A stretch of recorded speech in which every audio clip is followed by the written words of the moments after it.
The great Rocky Mountains becomes a barrier for the Western trek. Beyond them, a complex civilization flourished.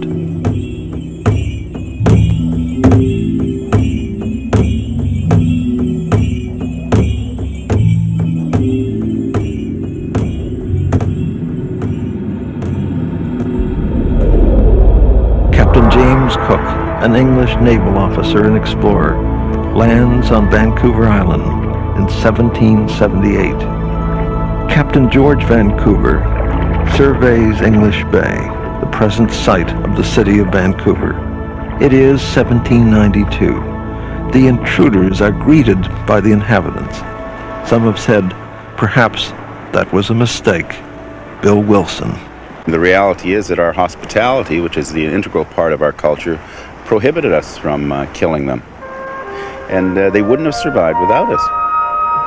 The explorer found the coast was populated by many tribes. People living in quite small communities up and down the coast, being totally dependent on resources from primarily the sea, and to a lesser extent the land, utilizing those resources without waste, because people believed that if you mistreated the animals or the trees, that they just might go away and you wouldn't have them to enjoy anymore. White people thought that we worshipped totem poles. We didn't. They were like a coat of arms. They told people who you were and where you belonged. There wasn't worship in the way that white people talk about worship. I think more there was simply being thankful for what surrounded you, for what you were given. Respect for that environment, knowing that there weren't just human beings in this world, that there were supernatural creatures who must be treated with respect. Things like thunderbirds and wild people of the woods, of the ocean, cannibal birds. Those are not ordinary creatures, and yet they were very much part of ceremonial life. A thunderbird looks like an eagle, except that it has these kinds of horns. It feeds on whales. When it flaps its wings, it causes thunder. When it blinks its eyes, it causes lightning.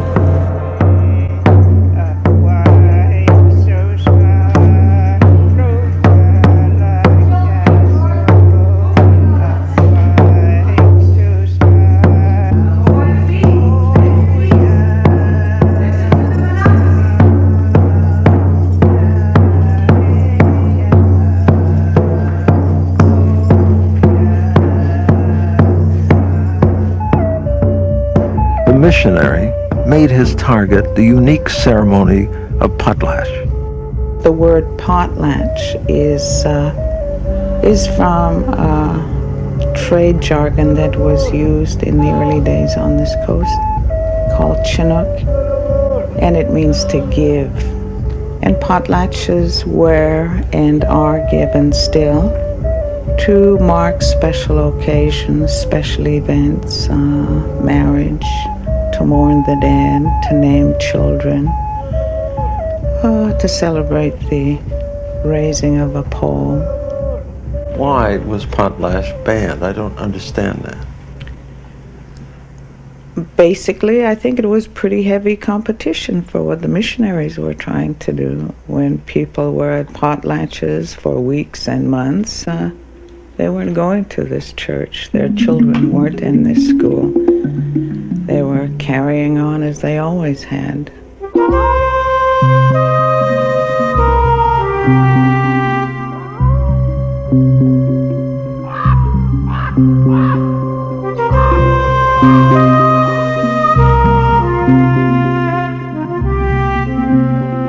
The potlatch wasn't a ceremonial institution, nor was it a religious institution. The potlatch was all of those things and much more. So you could call it a kind of total social phenomenon. We had such a strong culture, and we had such a strong religion that they sought the need from government and other people to outlaw the potlatch. And they actively outlawed the potlatch in the manner that you might say to a Jewish person, you can't go to the synagogue, I'm sorry, or to a Catholic person, you cannot have Mass. That's what they did to us. And the attempt really was to eliminate the strong foundation of our culture, which is the potlatch, to make us non-Indians.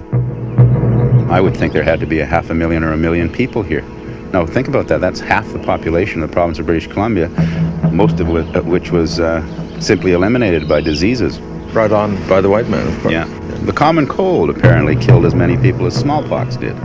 Think about that. The common cold, because there were no defenses to it. Absolutely no resistance to those kind of things. But clearly things like measles and smallpox and tuberculosis killed thousands and thousands of people. Those diseases we had no immunity to.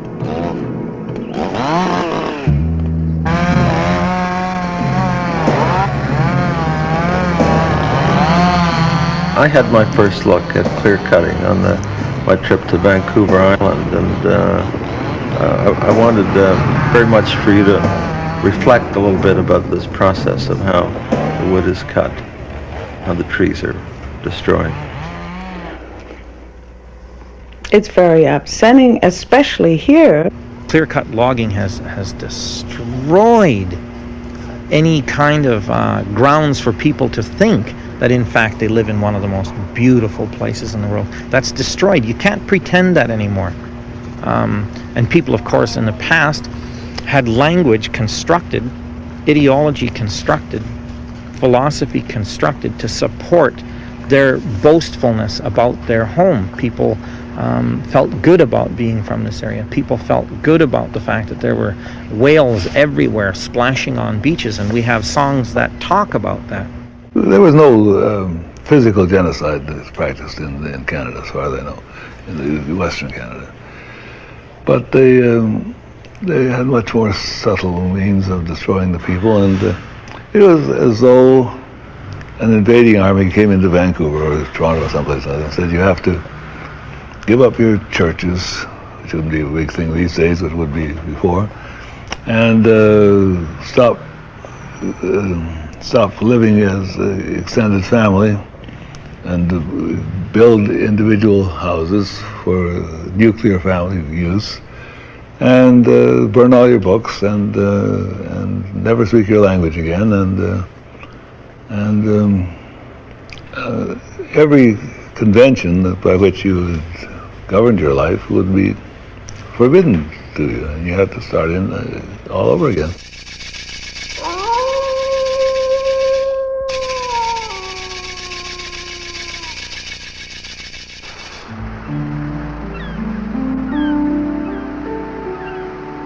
There was a sense of urgency that caught painters such as George Catlin of America and Paul Kane of Canada to paint the West before it was lost, before the white man had destroyed it all. In contrast to the explorers who talked of the Aborigines as savages, Catlin saw them as a people deprived of their freedom through the expansion of the so-called European civilization. He crusaded for them and spoke of them lovingly. I love a people who have always made me welcome to the best they had, who are honest without laws, who have no jails and no poorhouse, never take the name of God in vain, who worship God without a Bible, and I believe that God loves them also, who are free from religious animosities, who have never raised a hand against me or stolen my property, where there was no law to punish either, who never fought a battle with white men except on their own ground. And how I love a people who don't live for the love of money. Also, by the middle of the 19th century, the photographer was beginning to record the Indian. For so many in the East, the West became real. There were conflicting cultures, a clash of cultures. The paintings of the day depicted the settler as noble, and his adventure as God blessed.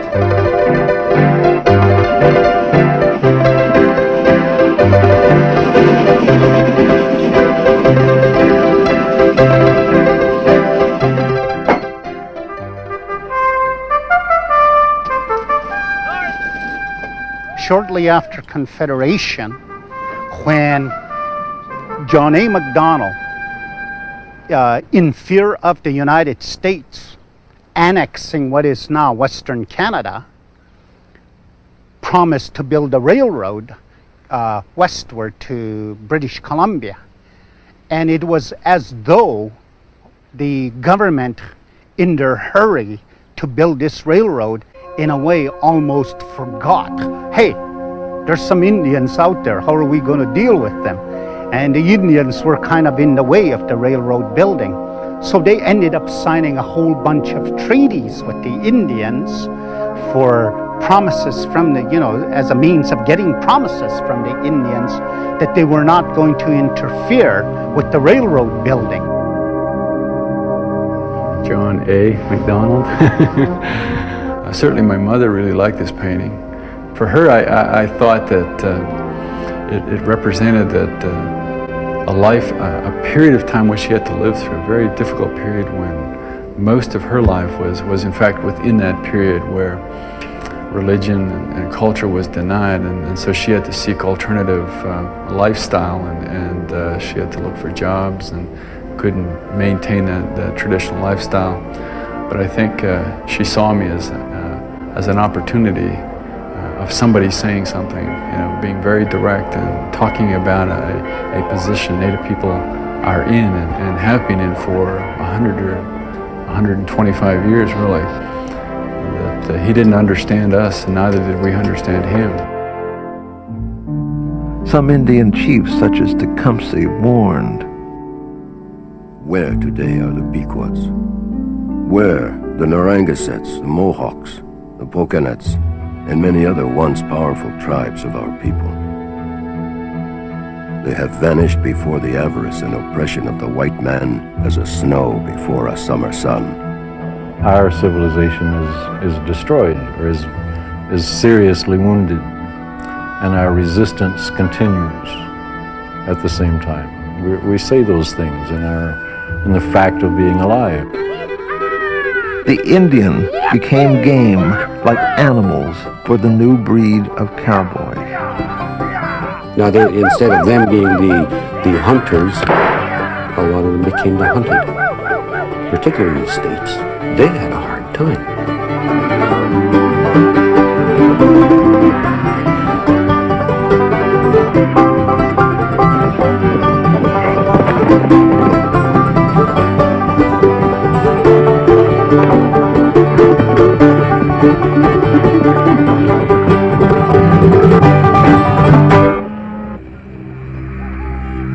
They called it the Trail of Tears.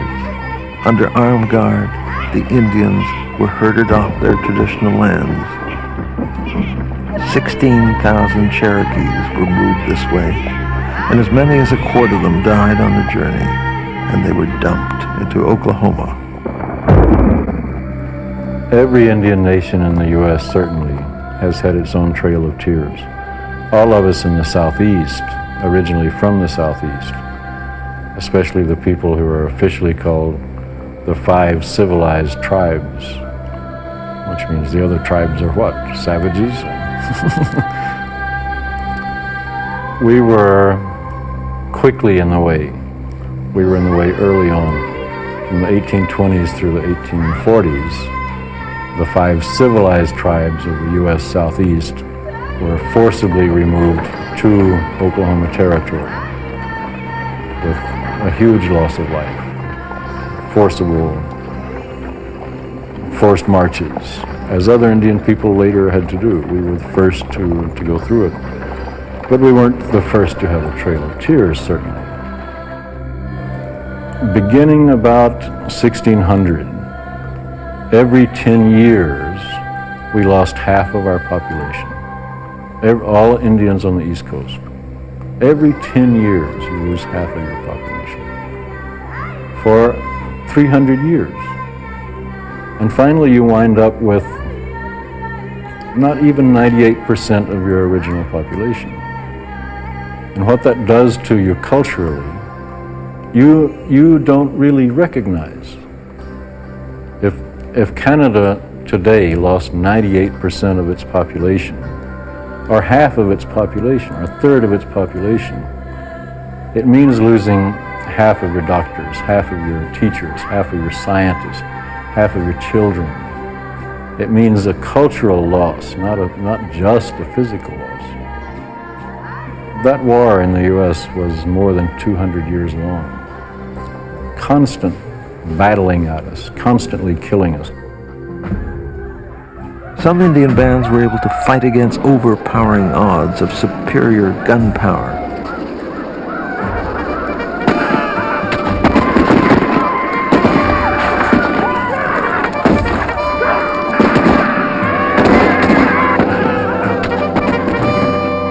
After one battle, 303 Sioux were condemned to death by the new Americans. Since they had no rights, they had no lawyer at the military trial. Abraham Lincoln himself intervenes. He reduces the number to be hanged to 38. It is the day after Christmas. In the moon when the deer shed their horns, 38 are hung. One of those who had saved a white woman's life during the raid. So the great emancipator actually gives the order to America's greatest mass execution. There will be many meetings between white leaders and Indians, many treaties, and many pleas that will not be heard.